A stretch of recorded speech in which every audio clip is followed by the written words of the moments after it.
Idea. এই প্রিয়া, শুনুন, দরকার আছে তোমার সঙ্গে একটু। কি হয়েছে? তোমাকে বলেছি না যে এইভাবে ডাকবে না রাস্তাঘাটে।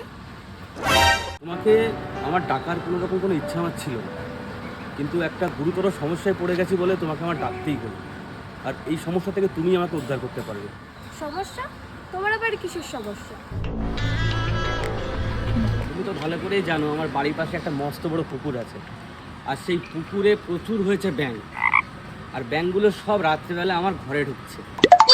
অদ্ভুত ব্যাপার তো, তোমার বাড়ি ব্যাংক ঢুকছে তো আমি কি করব? আসলে তোমার একটা ছবি লাগবে আমার। আজব ব্যাপার তো, এই বললে বাড়িতে ব্যাংক ঢুকছে, আবার ছবিও লাগবে। দাবিটা কি তোমার? সায়েন্স এটা বলে ব্যাঙ সাপের ভয় পায়, আর সাপের ছবি দেখালে ব্যাঙগুলো ডেফিনেটলি ঘর থেকে পালাবে। তাই আমার তোমার ছবিটা দরকার। কি বললে?